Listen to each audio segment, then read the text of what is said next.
ಅಪ್ಪಿತಪ್ಪಿಯೂ ದೇವರ ಕೋಣೆಯಲ್ಲಿ ಇಂತಹ ವಸ್ತುಗಳನ್ನು ಇಡಲೇಬಾರದು. ದೇವರ ಕೋಣೆಯಲ್ಲಿ ಮಾತ್ರ ಅಲ್ಲ, ದೇವರ ಕೋಣೆಯ ಅಕ್ಕಪಕ್ಕ ಸುತ್ತಮುತ್ತಲೂ ಕೂಡ ಈ ವಸ್ತುಗಳನ್ನು ಇಡುವುದರಿಂದ ಮನೆಯಲ್ಲಿ ಅಪಮೃತ್ಯುವಿನ ದೋಷಗಳು ಬರುವ ಸಾಧ್ಯತೆ ಇರುತ್ತದೆ. ದೈವ ಶಕ್ತಿಯನ್ನೇ ತಡೆದು ಮನೆಯಲ್ಲಿ ನಕಾರಾತ್ಮಕ ಶಕ್ತಿಗಳು ಆವರಿಸುತ್ತದೆ. ಬಡತನ ಮನೆಯಲ್ಲಿ ತಾಂಡವವಾಡುತ್ತದೆ. ವಿನಾಕಾರಣ ಹಣಕಾಸಿನ ಸಮಸ್ಯೆಗಳು ಹೆಚ್ಚಾಗುತ್ತದೆ. ಹಾಗಾಗಿ ಪ್ರಧಾನ ತಾಂತ್ರಿ ಕೀರ್ತಿ ಪ್ರಸಾದ್ ಗುರೂಜಿ ಅವರು ತಿಳಿಸಿರುವ ಹಾಗೆ ಯಾವ ವಸ್ತುಗಳನ್ನು ದೇವರ ಮನೆಯ ಅಕ್ಕಪಕ್ಕದಲ್ಲಿ ಇಡಬಾರದು ಮತ್ತು ದೇವರ ಕೋಣೆ ಹೇಗಿರಬೇಕು ಎಲ್ಲ ಮಾಹಿತಿ ಇವತ್ತಿನ ವಿಡಿಯೋದಲ್ಲಿ ನಿಮಗೆ ತಿಳಿಸ್ಕೊಡ್ತೀವಿ.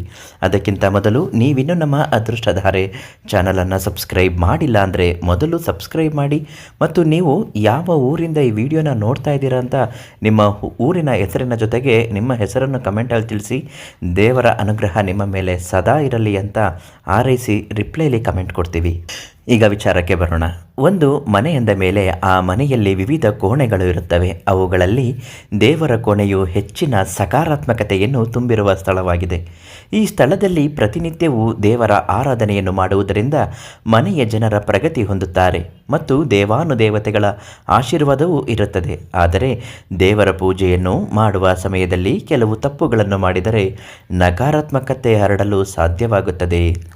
ಶಾಸ್ತ್ರದಲ್ಲಿ ಮನೆಯ ದೇವರ ಕೋಣೆಗೆ ಪ್ರಮುಖ ಸ್ಥಾನವನ್ನು ನೀಡಲಾಗಿದೆ ಮತ್ತು ಅದಕ್ಕೆ ಸಂಬಂಧಿಸಿದ ಕೆಲವು ವಸ್ತುಗಳು ನಿಯಮಗಳನ್ನು ಸಹ ವಿವರಿಸಲಾಗಿದೆ.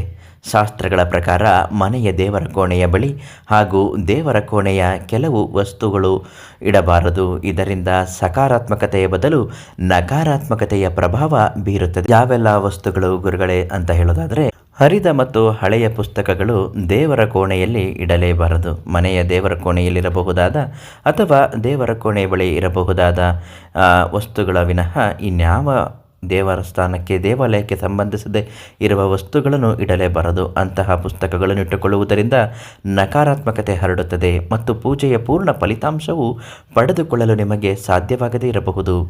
ದೇವರ ಭಗವದ್ಗೀತೆ ಮತ್ತು ದೇವರ ಶ್ಲೋಕ ಇರುವಂತಹ ಪುಸ್ತಕ ಇದೆ, ಅರ್ಧೋಗಿದೆ, ಅದನ್ನು ಇಡ್ತೀನಿ ಅಂದರೆ ಖಂಡಿತ ತಪ್ಪು.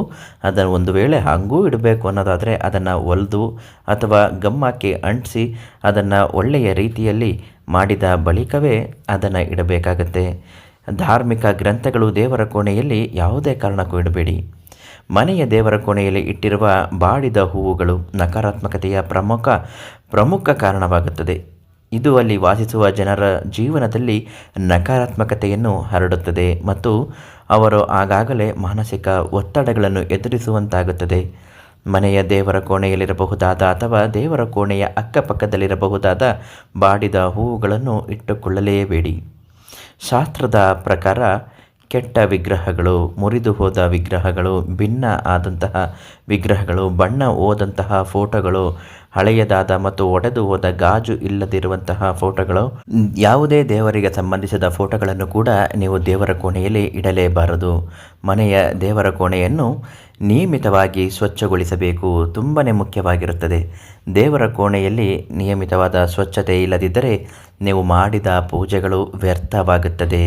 ದೇವರಿಗೆ ಪೂಜೆ ಮಾಡಲೆಂದೇ ಅರ್ಪಿಸಿದ ಹೂವುಗಳು ಒಂದು ದಿನದ ಮೊದಲು ಬಾಡಿ ಹೋಗುತ್ತದೆ.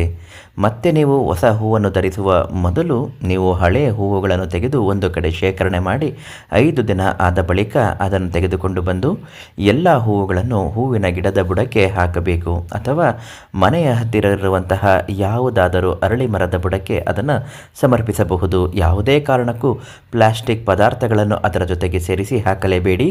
ಹೂವುಗಳು ಮಾತ್ರ ಬಾಡಿ ಹೋದ ಹೂವುಗಳು ಮಾತ್ರ ಇರಬೇಕು. ಹೂವಿನ ವಿನಃ ಬೇರೆ ಯಾವ ವಸ್ತುಗಳೂ ಇರಬಾರದು.